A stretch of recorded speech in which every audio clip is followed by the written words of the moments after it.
why can't I just want the best for everyone, even before me, right? It's like that's the way the mood of a Vaishnava, the mood of a real bhakti yogi is something like they just want everyone to be happy, even if they have to suffer for it.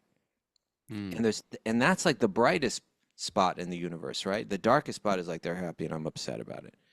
Sure. And that there's something there that's preventing us from tasting bhakti, from tasting, um, from beginning to understand and taste what it is to have the heart of a Vaishnava, which is pure, it's sweet. That's what we're working for. We just have to let go of all this stuff. We got to root it out. We got to find it, and kind of like you were saying, train yourself. Yeah, kind of like say, hey, mind, I don't entertain those kind of thoughts. As a matter of fact, I'm going to reprogram your programming Mm. and think of it in a different way. I don't allow my mind to go there. It's crazy. Why should I be prone to your ridiculous programming? It's so evident in the wrong. Mahabharata. Duryodhana is so envious Oh yeah, of Yudhisthira. He yeah, just like every time Yudhisthira gets praised, it's like it gets like under his skin. right.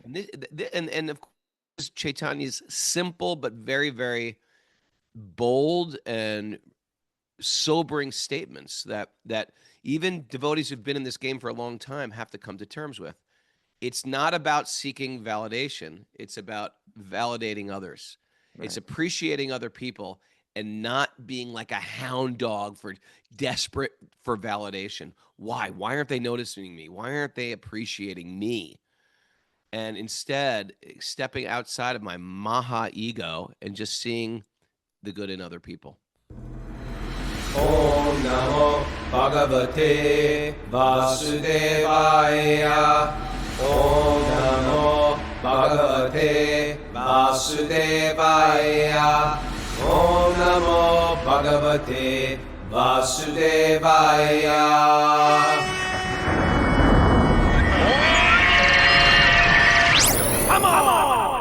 Live from Super Soul Farm, this is Wisdom of the Sages, a Bhakti Yoga podcast with your host, Raghunath, and co-host and senior educator at the Bhakti Center in New York, Kaustubha Das. Welcome to the show. It's September 16, 2025. It's episode 1670. Happy Tuesday, everybody. Happy Tuesday, Mr. Kaustubha. It's Tell a Friend Tuesday, I believe now, right? Tell a Friend Tuesday. We changed the name? Okay. Yeah. That means there's people out there on the edge of their spiritual life who need a little pick me up. There's somebody that you probably know that could say, you know what, I jibe with this podcast. That's how some people get turned on to this podcast. Someone tells them about it. So why don't you guys all make a commitment today? I'm going to share it. It's a great way to get the blessings from all the teachers going back thousands of years is to spread sacred information. Most important information out there is knowledge of the self and how to deal with this crazy world. I got a little announcement because I just saw it on Instagram that Tom Essig's showing the film Something Divine in Philly this weekend at the Bhakti Garden Friday at 6:30 p.m., 1408 South Street, Philadelphia. Kirtan film showing and Q&A. All right, check that out. I think it's free or cheap or donation or something. Putting that out there. Mara, announcements. Good morning. Good morning. How are you? Good. We have Sage Group meetups. We have a few different opportunities on different days at different times to accommodate all the time zones. But the first one will be Thursday, September 18th at 5 p.m. Eastern time. And that's for all the Group- members. Yeah, Sage Group meetups. That's like an in-person meetups? It's online. But what it is because we're in the break right now where there's no Sage okay. groups. Yeah. But People get still lonely? People from all the different groups can come into this one group and share. And apparently they have some really interesting Free for things all. go on in those. Yeah. All right. And that information's on the website at wisdomofthesages.com. Is it hosted by anybody or people are just I talking think randomly? Sundari gets involved and maybe Shrupa's there. It's got some leadership there. It's got some direction. Okay, It's not just like it's not Lord of the chaos. Flies. Yeah. Okay, that's good. There's also an Urban Devi meeting going on this Sunday through the Bhakti Center at 11 a.m. And it's with one of our favorite hosts Oh, or yeah. fill-in hosts with Dunya Rico. Yeah, I saw that. Mhm. Yeah, and she's discussing relationships, the garden of the spirit. Maybe you and I ought to check into that and discuss our relationship, Raghunath. I think you'll have to find a different platform. They don't let us in there. Women's only. Ladies only, Kaustubha. All right, I guess we're gonna have to go on as we've been going on. Yep. It could crack at any moment here. I didn't say anything about the announcement today. It was great. I loved it. Was it great? It was fantastic. It's a great announcement. All right. Oh, Krishna. We got a nugget today, Raghunath. Yeah. Oh, do we? Let's Yeah. hear it, Miss Mary. Today's nugget comes from Shakespeare. Shakespeare. I don't think Ah. we draw enough from the Bard, you know? Mm. Rarely have we I gone to love Shakespeare. This is from Act 5, Scene 2, from As You Like It. As you like it. Oh, how bitter a thing it is to look into happiness through another man's eyes. Oh, Mary got very Hmm. dramatic there for a second. Oh, how bitter a thing is to look into happiness through another man's eyes. Bitter. Whew. Mm, Yeah, that's like envy in a nutshell, isn't it? Yes, it is. You're upset because you're suffering. You're upset because somebody else isn't. You know, like, everything's backwards in the material world. Someone's joy makes you miserable. I find that to be a red flag that I am off my rails, off my spiritual rails. Train is off the track. When I see somebody going through a glorious time in their life and it's getting me angry. Mm. That's what envy is. I want what they have. I'm bitter about it. Of course, you know. Anyway, well, of course, you know, Morrissey wrote that song, which I love to say because we hate it when our friends become successful. No. I'm not going to read the whole lyrics. Okay, you don't have to. I can if you want. That's all right. It's Well, just like- if there's anything in particular you'd like Well, you know, I can say as a musician, you know, in On the envy. music world, the whole thing is riddled with envy because your position as being liked, you know, especially if you're like have a little bit of fame, your whole thing about being liked, you know, it's very what's the word? transient. It's transient. Yeah, it's like fame is fickle. Yeah. Fame is fickle, and at any minute it can change. Everybody can turn against you. We see that in like, you know, one album comes out, another album, no one likes that album, or a movie star, all of a sudden they're A few nuts. critics pan it, and then Yeah.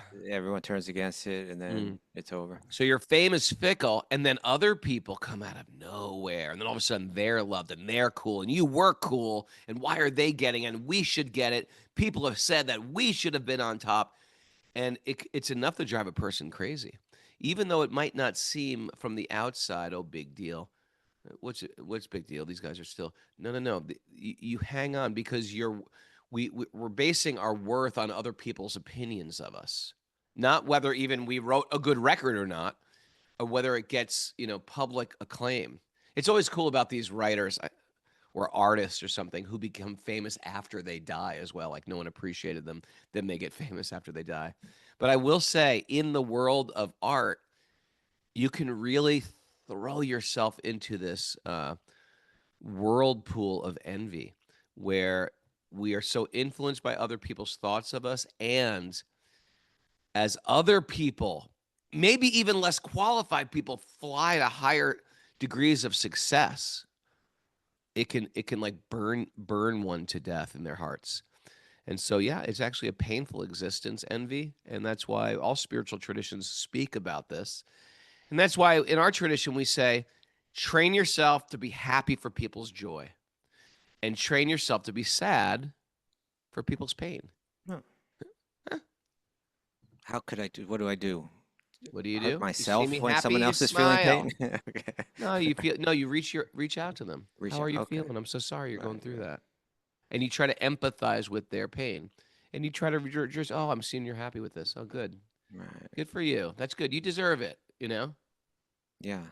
I suppose it's really if we feel somehow unhappy because another person's happy, that's pretty much like the darkest little corner of existence we could possibly be in. You know, it's like, Sure. what in the, sometimes I catch myself.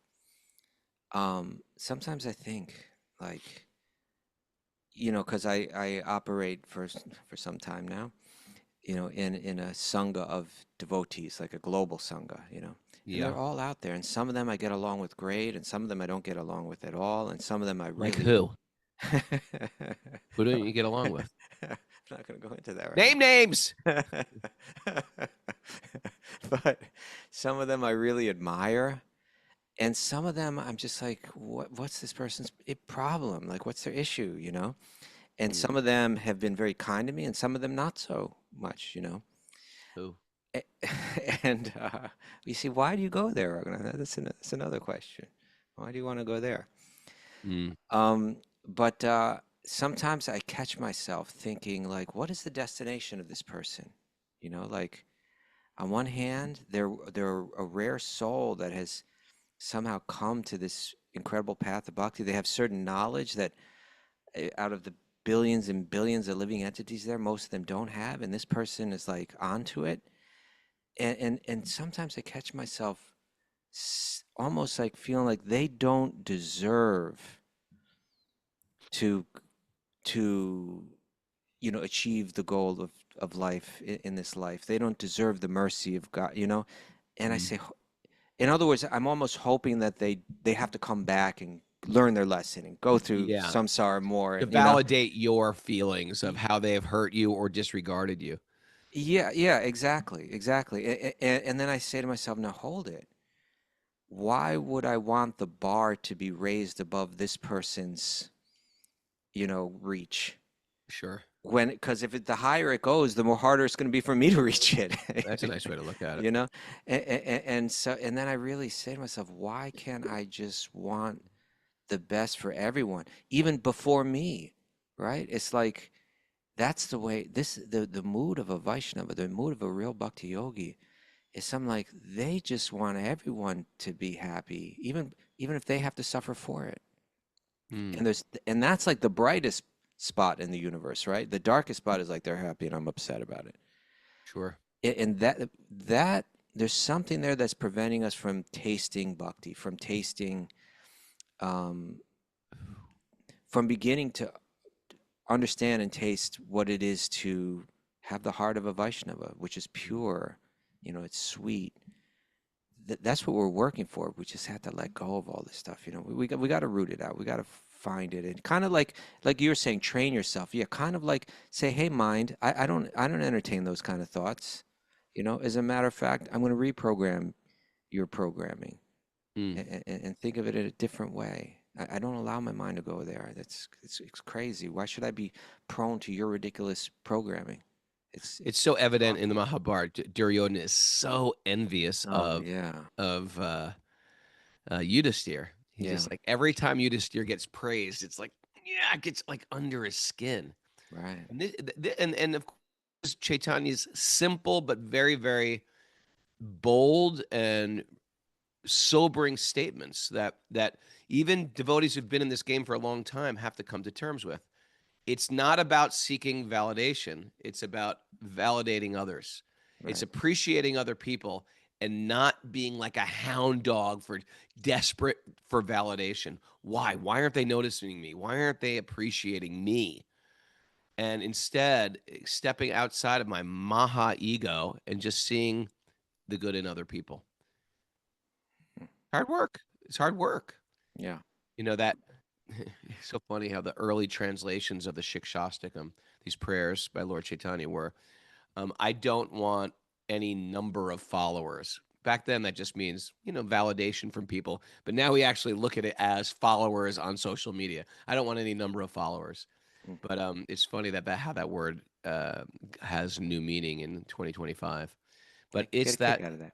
right? Yeah. It's that sick search of validation and that envy that comes when others get validated, which is it just puts a very low ceiling on our japa meditation and our evolution in bhakti.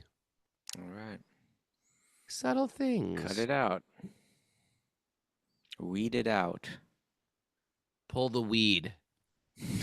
T-shirt. Take away. Poison it with toxic pesticides. Wipe No, it no, out. no.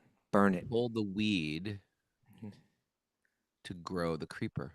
Okay, thank you, Don't put Mr. poisons Botanist on the over here. weed.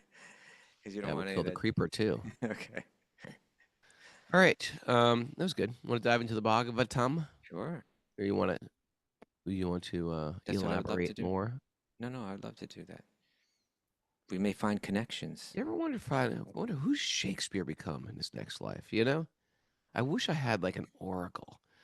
I want to understand past, present, and future. There is a very interesting book some people should know about, devotees should know about, is the Gaur Ganodesh Deepika. Okay. A very interesting book. It tells you Yeah. who all the people of Lord Chaitanya's pastimes, who they were Yeah. in Lord Krishna's Okay. pastimes. It's so Okay. interesting, huh? Quiz time, Raghunath. Quiz. What's that? Quiz time. You gonna quiz me? Yeah. Hit me. Who was Sarvabhauma Bhattacharya? I don't know. Meeting chat board. Anybody got that one? Let's see. Who? This is gonna be good for my Krishna trivia game. Nityananda said Krishna Shukra, not Bhakti. Shukra. Brihaspati. Brihaspati. Brihaspati. Okay. Yeah. Give me another one. You're gonna have to go down to intermediate level. You just hit me with advanced. That was too high. Okay. Intermediate, please. Who was Haridas Thakur? Lord Brahma. Yeah. Sometimes they also say. Sometimes they also say Prahlad Prahlad. too. Yeah, and a little double one there. Okay. Let's see if Mara gets in on this. Hold it. Hold your mic, Mara. Let's see if we can get Mara. Gadadhar Pandit. Srimati Radharani. I thought we were going to go to Mara. Oh. She did know that one. Okay, here's a simple one. I'm gonna throw a softball at you. Yeah. No, I'm gonna throw it at you. Okay, So Mara. put down your knitting and you gotta answer a question. Gonna dish Be it deep. part of this little thing that we're doing. She's just knitting away. I wonder how much Mara has knit during this podcast. Like if you Probably just miles how many square of miles? scarves. She's done it since the first podcast. Yeah, that's amazing. Remember, it's Yeah. 5.5 years of knitting. I'm not always steady with it. Sometimes I run out of yarn. So I Okay. break. Sachi Devi. That's a Well, lobbing. You showed up. Good. Good. Is that right? I think so. We got to know Right? the Sachi- answer. Right? I know. All right. Okay, Ramananda Roy. Ramananda Roy. That one I don't know. I don't know that one either. Vishaka. Come on. So Damodar Goswami. Lalita. I gotta reread that book now. Okay, we got that book. Okay. All right. But if only we could have a Gaur Ganadesha Deepika for mundane life, right? That would be great. You know, who the hell is my brother? Like, what was he doing in his last life? I was a mechanic from from Troy, New York. Okay. Yeah, let's get into We are reading a very, very interesting chapter. It's a new chapter, and it's called The Killing of the Demon Aghāsura. Yet first, Narayanam namaskritya naram chaivanarottamam devim saraswatim vyasam tato jayam mudirayat. Before reciting the Śrīmad-Bhāgavatam, which is our very means of conquest, one should offer respectful obeisances to the Supreme Lord Narayan, unto Narayan Rishi, the supermost human being, unto Mother Saraswati, the goddess of learning, and to Srila Vyasadeva, the author. Nasta prayeshu badreshu nityam bhagavat sevaya bhagavati utamashloki bhaktir bhavati naishtiki. By regular attendance in classes on the Bhagavatam and by rendering service to the pure devotees, all that is troublesome to the heart will become eradicated, and loving service to the Supreme Lord, who is praised with transcendental songs, will be established as an irrevocable fact. Om Agyana Timarandasya Gyananjana Shalakaya Chakshurunmadatam Yena Tasmai Shri Gurave Namaha. I was born in the darkness of ignorance, and my teachers are opening my eyes with the torchlight of knowledge. I offer my obeisances at their lotus feet. Reading from the Śrīmad-Bhāgavatam, Canto 10, Chapter 12, Text 1, Aghāsura. yeah, you know what I'm feeling as we read through this together, Raghunath? What? Just the pattern here of this 10th canto is very beautiful. You know, there's a lot of knowledge about Krishna and who he is, Mhm. right? And how he ties back to all the Vedic descriptions of the absolute truth. Um, and there's a lot of beauty in the devotion to Krishna that we're seeing from the residents of Vrindavan. And there's just also just kind of like these snapshots, I guess snapshots of that love and how it plays out. You know, it's like weaving through these um, deep metaphysical, ontological truths, theological truths about Krishna's status. Uh, is all these beautiful snapshots of life in the spiritual world, which you don't really get in all the other spiritual traditions like this. I mean, that's, you know, we can honor all the different spiritual traditions and honor the wisdom that's in them, but where do you get these kind of full-on descriptions of the love that's experienced in this, in its varieties in the spiritual realm, and how it plays out in such charming ways? Charming. You don't hear anything about God. You don't hear much about God except that that's a position of power. Hmm. You don't hear God. You hear Jesus's pastimes. Yeah. And not even that many. There's some. Yeah. There's like there's the Easter pastimes, and then there's the Christmas pastimes. It's more teachings than leelas. Yeah, but you don't hear what God's doing. And you know, early on, you know, Krishna was just a baby. A lot of we were getting the parental love. You know, there's snapshots of parental love. And Mhm. now he's just a little bit older now, A little bit running older. about with his friends. Run And around. now we're going to get some beautiful snapshots of the Sakya rasa, the love of friendship. Mm. And then a little bit further, we're going to start to get the Madhurya rasa, the romantic love that's shared. Mm. Very interesting. Yeah. All right, let's hear what this friendship love is like, what it looks like. Sukadev Goswami continued. So this is our narrator, Sukadev Goswami, telling the Yeah. story. Mhm. He's telling it to a king. He says, "O king, one day Krishna decided to take his breakfast as a picnic in the forest." That's what they do. Okay, he wasn't doing intermittent fasting. He was just eating breakfast. That's something you still see. People want to go on a picnic, right? Yeah, sure. If people, yeah. One day, Krishna decided to take his breakfast as a picnic in the forest. Having risen early in the morning, he blew his bugle made of horn. Right? That's Yeah. a horn, like a Like cow horn. what kind of horn? A buffalo horn, I think, right? Buffalo horn, yeah. And woke all the cowherd boys and calves with its beautiful sound. Then Krishna and the boys, keeping their respective groups of calves before them, proceeded from Brajabhumi to the forest. Imagine, Raghunath, if you were lying in bed there as a little cowherd boy, and then you heard that horn go off, right? You looked out your window, the sun was rising, you heard Bunch of Krishna's horn. beautiful children. Yeah, and lots of beautiful cows. They're all and you're like, calling for me. Come, Raghunath.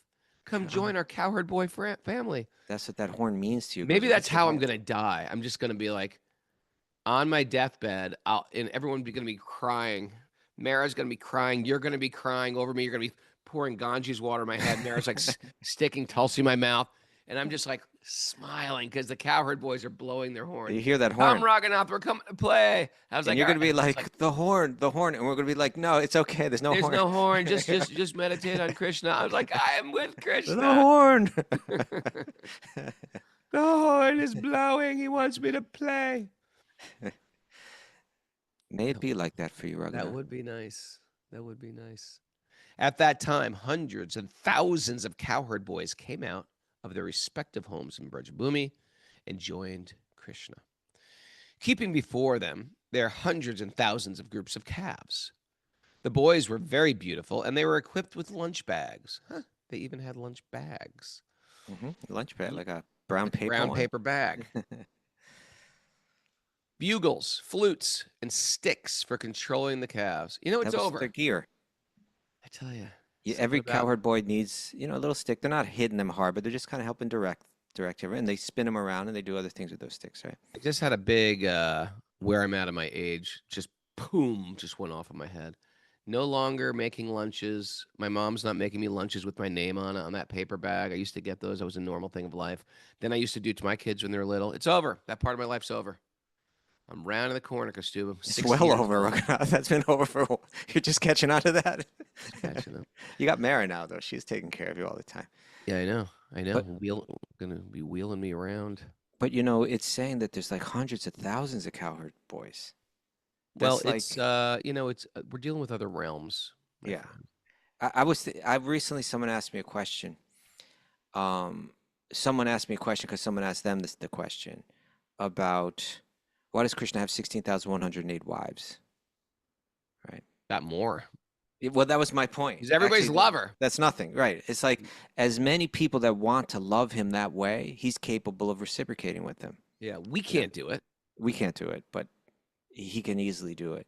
And No, if a so, man cheats on his wife, he's in total anxiety the entire time. How the other will not find out.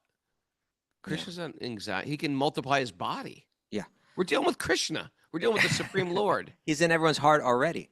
Yeah, he's everybody's husband already. Yeah. So it's like, yeah, I think, and maybe especially for women, they hear, well, why does he need 60? Why can't he love one? And he, when he's Ram, that's what he does. He loves in that way, right? But as Krishna, it's not that he's not satisfied, and it's not that all these wives are not satisfied. He's capable of satisfying them all, and he's responding. It's not his shortcoming that he needs all these wives to be happy. It's his glory that he can satisfy so many with his love. And so as many people that want to love him that way, he'll love them. And as many people that want to love him as a cowherd boy and wake up in the morning and hear that horn and just go run out and play with him with a heart just flooded with love and excitement, he's ready to reciprocate. And if you say, but there's not enough space for them and all the cows and the calves, it's like Right. space isn't an issue either, None of these are these are material limitations that we deal with in the material world. In the spiritual realm, there's no such limitations. These boundaries are transcended. Mm, I like this. Okay. Although these boys were already decorated by their mothers with ornaments of kacha, ganja, pearls, and gold, when they went into the forest, they further decorated themselves with fruits. Where are you? Oh, you missed a verse, I think. You missed 3.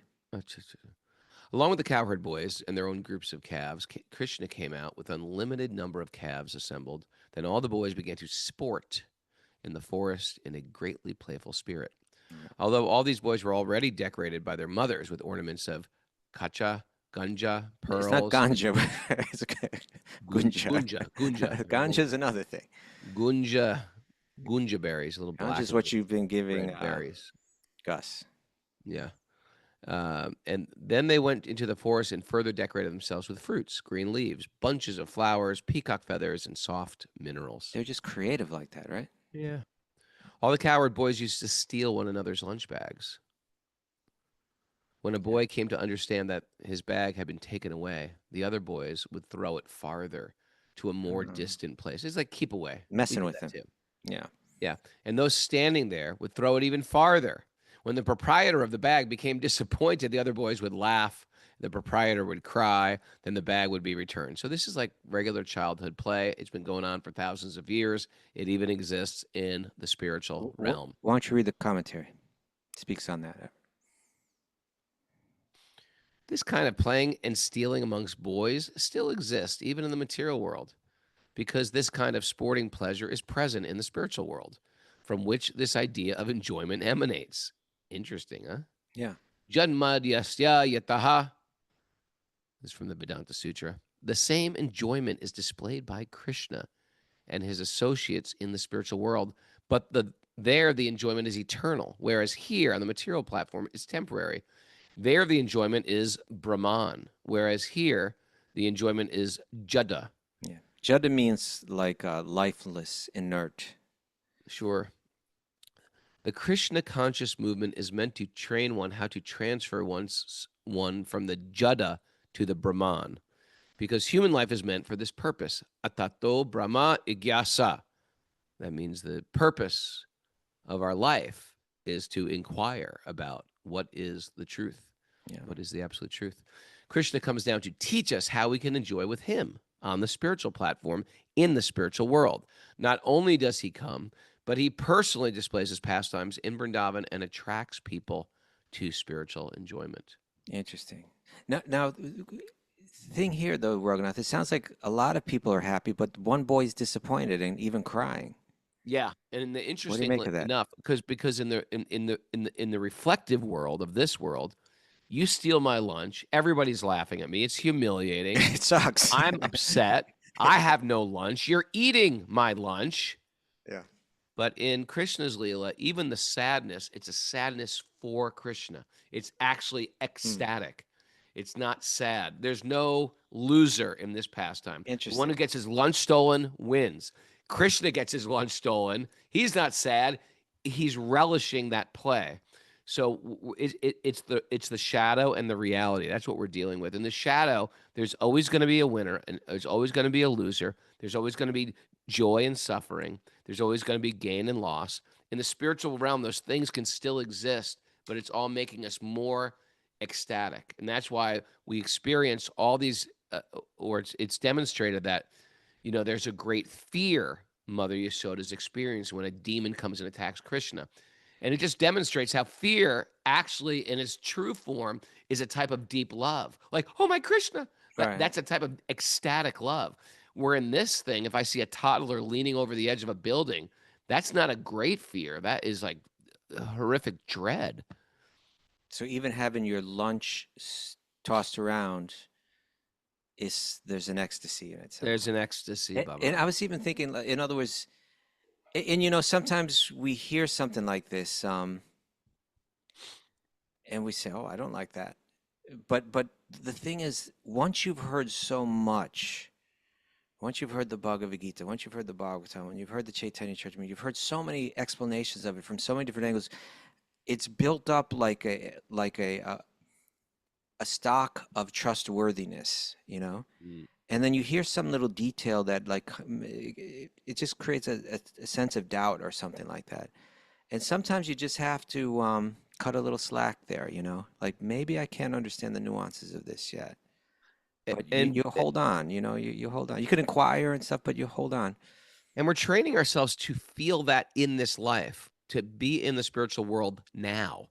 And that's why, as we were speaking yesterday, our devotees are steady-minded in gain and loss, happiness and distress, the hot and cold. Why? Because as these seasons of life come, when things do fall apart, we train ourselves to be, this is Krishna's mercy.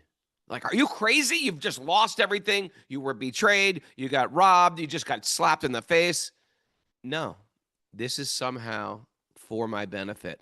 I trust there's a greater plan. These mantras or this training of the mind, we're training ourselves for the spiritual world now. There is no victimhood here. There is just mercy, just love, just care, just evolution. Yeah. I was thinking that somehow this boy who's just cried because his bag was being tossed around, somehow this experience is what he experiences in that moment is so much more wonderful than everything that we're experiencing in our entire life here, right? Like if you took all of the good and excitement and joy that we have, he's got more of it in that moment. And but the subtlety and the nuance of that may be difficult for us to put our finger on. But I was also thinking about the other boys. They don't have a drop of animosity towards him.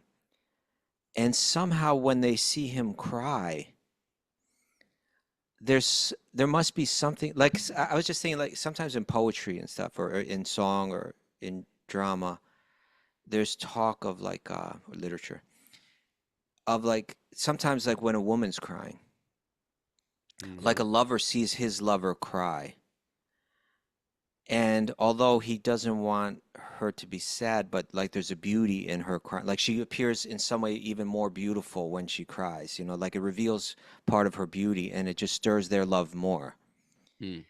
And, perhaps something like that's happening here too, right? It's just like other new varieties of their personalities are being revealed in different ways. They're being stimulated in different ways. And all of their love for Krishna and for each other is just being experienced in all these different varieties. So it's play on one hand, but it's simple play on one hand, but on another hand, there's just an incredibly beautiful type of love that's being experienced at every moment and deepening with at every moment. Likey. All right. Okay. Sometimes Krishna would go to a somewhat distant place to see the beauty of the forest. Then all the other boys would run to accompany him, each one saying, I shall be the first to run and touch Krishna. I shall touch Krishna first. And in this way, they enjoyed life by repeatedly touching Krishna. All the boys would be differently engaged. Some boys blew their flutes, and others blew bugles made of a horn. Some imitated the buzzing of the bumblebees, and others imitated the voice of the cuckoo. Some boys imitated flying birds by running after the bird's shadow on the ground, and some imitated the beautiful movements of and attractive postures of the swans.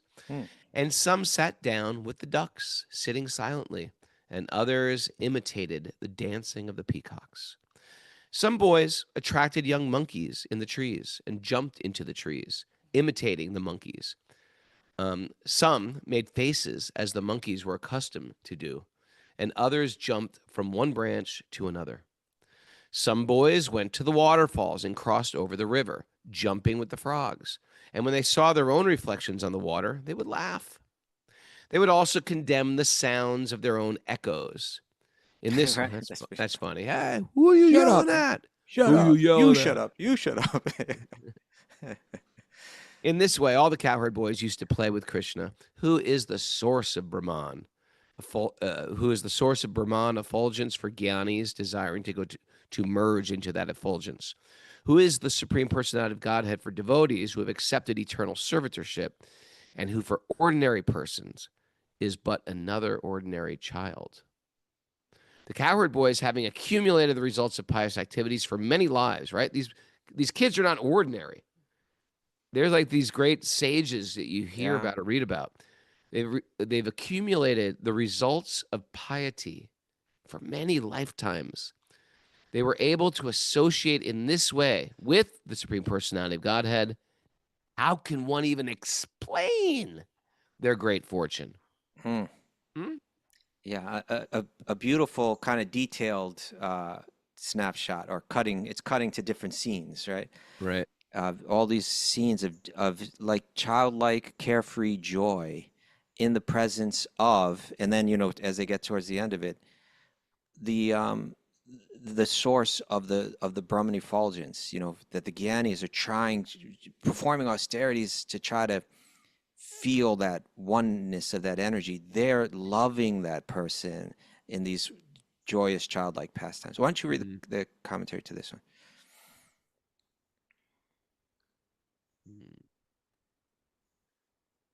All right, are you ready?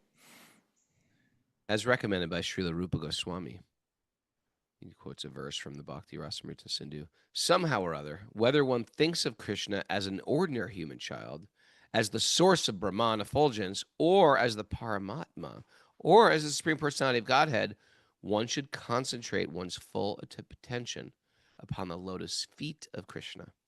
That is also an instruction of the Bhagavad Gita. Right? There's the famous 1866 Sarva Dharman Parityagya. Śrīmad-Bhāgavatam is the easiest way of directly approaching Krishna. Diverting even a little of one's attention towards Krishna and activities in Krishna consciousness immediately enables one to achieve the highest perfection of life. This is the purpose of Krishna consciousness movement. The secret of success is unknown to people in general, and therefore, Srila Vyasadeva, being compassionate towards the poor souls in this material world, especially in this age of Kali, has given us the Śrīmad-Bhāgavatam. For Vaishnavas who are somewhat advanced or who are fully aware of the glories and potency of the Lord, the Śrīmad-Bhāgavatam is a beloved Vedic literature. After all, we have to change this body, right? We have to give up this body. If we do not care about Bhagavad Gita and the Śrīmad-Bhāgavatam, we do not know what the next body will be. But if one adheres to these two books, Bhagavad Gita and Śrīmad-Bhāgavatam, one is sure to obtain the association of Krishna in the next life. Therefore, distribution of the Śrīmad-Bhāgavatam all over the world is a great welfare activities for theologians, philosophers, transcendentalists, and yogis, right? Tell a friend, Tuesday. There you go. Tell a right. friend. You're bringing it full circle. That's Today's right. Tuesday. You got to spread this word. All right. It's a great welfare work. I mean, think about it. What would Kaustubha be doing if he never ran into the devotees? I don't know. Raghunath. What would you be It doing? would be I a like to mess. think It would be a mess. Think of Sometimes I Martin. see people on the street. I'm like, oh, that would be me right there.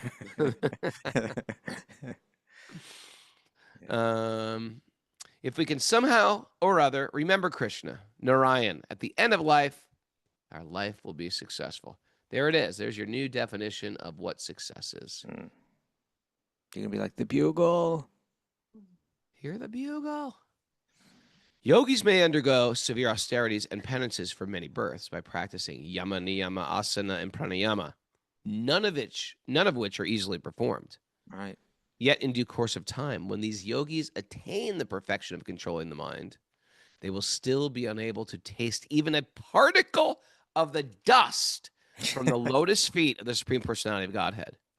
What then can we describe about the great fortune of these inhabitants of Brajabhumi Vrindavan, with whom the Supreme Personality of Godhead personally lived and who saw the Lord face to face? Yeah. So these yogis, it's all by their tapas, their endeavor, their deep concentration, their focus, their detachment from the world, their deep control of the senses. I mean, God, control the senses. We can't even like not glance at our phone. Like we're so like out of control. But that's the good news. The good news is we're a mercy case, but Krishna has so much mercy. And as we reach up to Krishna, even just a little, as pathetic as we are about these like compared to these yogis, Krishna is also reaching towards us. And he's got a very long arm and just reach up and grab you and lift you. And so this is the beautiful benefit of bhakti yoga. It's not just by our intense endeavor as renunciates. It's by that loving hand of Krishna, my friend. Amazing. You know, and this is coming, you know, if we zoom in on this conversation, it's Maharaj Pariksit asking the questions, and Shukadev Goswami, right, this naked sadhu who is kind of like very widely recognized amongst all the sages as like the most otherworldly yogi. Right. Sure. He's got no clothes. He's just, his hair is all like, you know, he's just like not of this world. He's tasted samadhi. He's tasted all these different yogic accomplishments. And he's saying, this is his thing. He's saying that these boys playing, they're the greatest yogis. They look just like they're playing around, like jumping around like frogs and yelling their echo down into the well and stuff like that. No. Try to understand what these other incredibly powerful austere yogis have achieved. It's not even, what did he say? A particle of the dust of what these yogis, these boys are experiencing. Text 13. My dear king, thereafter there appeared a great demon named Agha-sura, whose death was being awaited even by the demigods. So everyone wanted this guy dead. Yeah. The demigods drank nectar every day, but still they feared this great demon and awaited his death. This demon could not tolerate the transcendental pleasure being enjoyed in the forest by the cowherd boys. Okay, there we go, right, Raghunath? They're enjoying. I hate that. That I drives can't me crazy. Intolerable. It's a snake, envious like a snake. Right? What is the what did Bhaktivinoda Thakur say Agha-sura represented? Agha-sura represents cruelty and like violence towards others that the yogi must root out of not only their actions but as out of their own mind, right? Violence towards others. Yeah, here it's that violence is driven by his envy, right? They're enjoying. I'm not enjoying like that. You want to kill them. Kill these beautiful boys, right? Right. Okay. It's interesting how that envy is such a real thing, and if it's not noticed, it just exists within us. And we train it to envy more. See someone very beautiful, who do they think they are? See someone very well dressed, who do they think they are?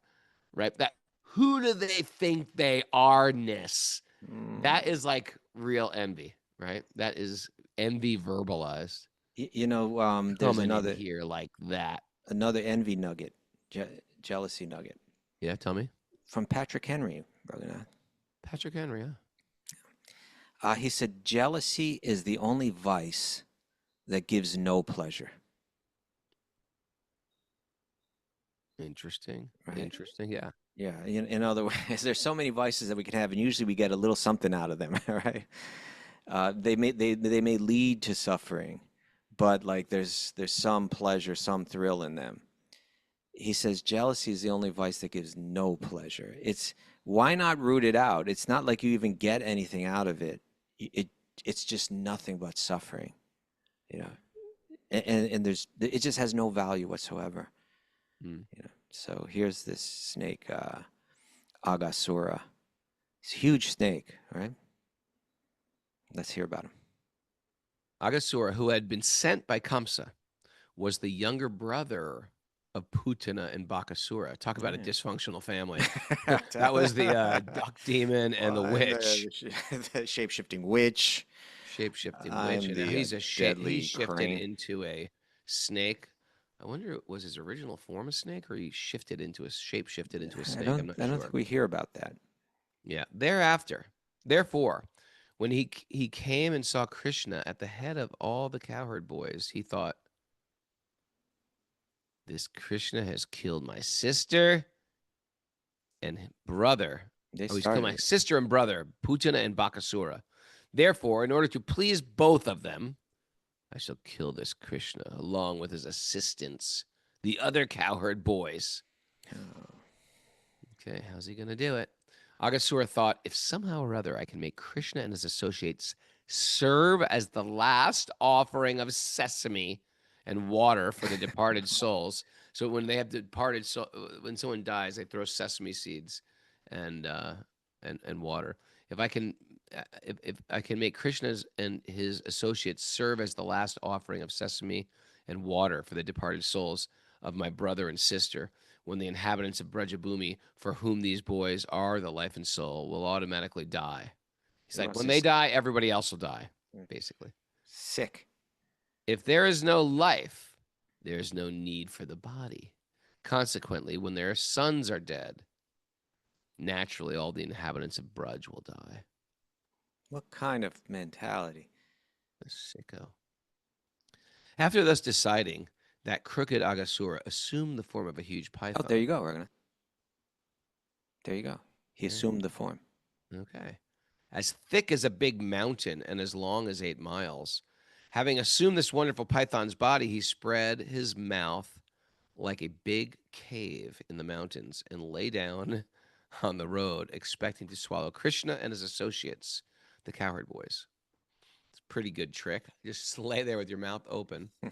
His lower lip rested on the surface of the earth, and his upper lip was like touching the clouds. It was gigantic. The borders of his mouth resembled the sides of a big cave and in a mountain. And the middle of his mouth was dark as possible. His tongue resembled a broad traffic way, and his breath was like a warm wind. The breath of a snake. And his eyes blazed like fire. Speaking of breath of an animal, have you ever paid obeisances at Radhakund in full Dandavat Parikrama? Like you're on the steps of Radhakund, you bow down. I've done this so many times this happened, and you just hear and you look over on the water and there's like a giant turtle. You ever see those giant turtles at Radhakund? They just stick their nose out and just breathe. You know what I'm talking about? I know the turtles. I never heard their breathing before. Never heard their breathing? Oh, man. They'd get so close. I don't think they're snappers, though. It'd snap my ear off. I don't know. I think they moved those turtles when they cleaned the kund. Didn't they move them around? Move them into the other kund? I think they moved them somewhere because I don't see that many turtles anymore.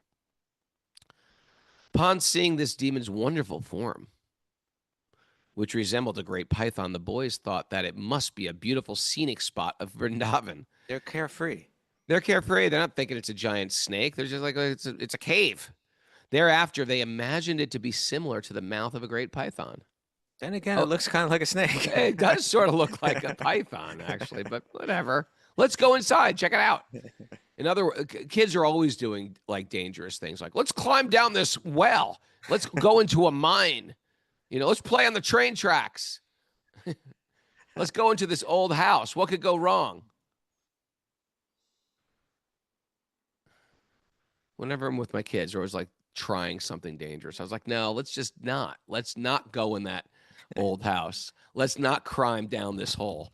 Let's Let's jump off these high rocks Let's- into water that we don't know. And I know. Remember we were in Italy, and you didn't go that day. My son's like going with the other kids. They're climbing these like first of all, the cliffs were super sharp to walk on. It's like walking on coral, and it's like, are you guys kidding? I'm screaming, no, no! You don't even know what's in the water there. No one else was jumping off this thing. It's like they're like looking for trouble. Right. But to them, it's not. They're not actually. Everything is risk and reward now for me. Okay. Everything. I've gone to that age. I've become like Henry. Everything is risk and reward. All right. Me and Henry would just put things on a scale. No, too much risk. Too much risk. They imagine it to be similar to the mouth of a great python. In other words, I'm reading the message board here. Yeah, Dave you're Keller not said, meant when to be I was a doing kid, that." we played in an abandoned army bunkers. Okay, everybody write the craziest, scariest thing you've done on the board. Stupid things you did as a kid. Please write that on the board. Okay. The boys said, where am I? in other words, the boys, Just unafraid, tell me the number. 18.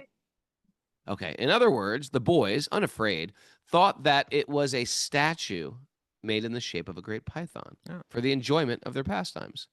Okay. The boys said, "Dear friends, is this creature dead, or is it actually a living python with its mouth spread wide just to swallow us all? Kindly clear up this doubt." Thereafter, they decided, "Dear friends, this is certainly an animal sitting here to swallow us all. Its upper lip resembles a cloud reddened by the sunshine, and its lower lip resembles the reddish shadows of a cloud. On the left and right, the two depressions resembling mountain caves are the corners of its mouth." So they're focusing in. They're like, wait a second, this is a snake's mouth, and the high mountain peaks are its teeth. Its length and breadth, the animal's tongue resembles a broad traffic way, and the inside of its mouth is very, very dark, like a cave in a mountain. The hot, fiery wind is the breath coming out of his mouth, which is giving off the bad smell of burning flesh because of all the dead bodies it has eaten. Oh. Then the boy said, "Having this living creature come to swallow us. Has this living creature come to swallow us? If he does so, we'll be immediately killed like Aghāsura without delay." Thus they looked at the beautiful face of Krishna, the enemy of Aghāsura, and laughing loudly and clapping their hands, they entered the mouth of the python. Okay, so we just read 2 days ago or whatever that this scary, big, huge bird with a pointy beak was like poking around trying to kill everyone, and Krishna fought and killed that. And so they're kind of like, you know what? When we have Krishna here, everything's okay. Maybe there's a risk, like you're saying, risk and reward and all that. Maybe there's a risk running in there, but with Krishna, there's no risk. He can always take care of us. They're saying. Yeah. But why don't we stop here for today, Raghunath? I think we're Okay. out of time, and we can pick up tomorrow. Great stuff. Great stuff here. Great message board. I would never expect this from Laura Wright from Chicago. She said she took her dad's Corvette, that means stole, without his permission, and drag raced with a friend when she was Drag 15. racing, Laura. Drag race. Laura Wright. Okay, maybe make sure you keep the Just keys. watching like If she comes over to that Wisdom of Grease or Sages something. retreat, Yeah. make sure you hide the keys of the car. Okay, got all kind Why of stuff. can't I look at that? She's like, slap my hand off the mouse. Okay, well, do you want to take lead? Because she's I trying to keep do you want them, focused. but I can also look Wait, because there nothing- might be something good that I can also share. She's trying to help, Raghunath. She's trying to help. all right. If someone's joy makes you miserable, it's a red flag. That's a red flag, Raghunath, That's right? Yeah, Okay. Fame is fickle. Is it, that's a Raghunath? good one. Famous fickle. Okay. Stay out of the Chanchala? whirlpool of envy. Stay right out of that whirlpool, Raghunath. Mm, Whatever you do. drag The you right down. whirlpool of envy. Train yourself to be happy for others' joy and sad for others' pain. Oh. You with us, Envy- Raghunath? You are so I'm here. calm right now. I'm here, my friend. Envy puts a low ceiling on our spiritual evolution. Very low. Very low. Hold the weed to grow the creeper. Pull it. Don't poison it. Pull it Don't poison. Okay. by the roots. Be in the spiritual world now. Right now. I like that. Yeah, it's good. Somehow or other, remember Krishna for a successful life. Just find a way. What does she say in the end of the Bunky Bihari Lal video? Oh, For a successful. click this button. Click this button. Who do they think they are as a red flag? Who do they think they are? That quote. Being so happy. Root out envy. It's nothing but suffering. Mm-hmm. And Mm-hmm. sorry. And there's ecstasy in having your lunch stolen by the cowherd boys. There we go. There is. Thanks, Maybe everybody, they're for joining throwing us. You start to cry. It's a great Tuesday. Well, I want to give a big thanks and a big shout out to everybody who supports this podcast. It's a community-supported podcast. We got a great community that keeps this going. If you want to support us, we appreciate it. That's how we continue to do this. Go to wisdomofthesage.com, leave a monthly contribution. It could be anything. Yeah, you can say, you know what? No more chai lattes. Or how about no chai lattes? One. Just cut down one a month. And you can leave a donation for that. Or you can leave $108. Or you can give whatever you can give if you're getting something out of this podcast. You can have the latte and still give something if you want to. Or just continue with the chai latte and just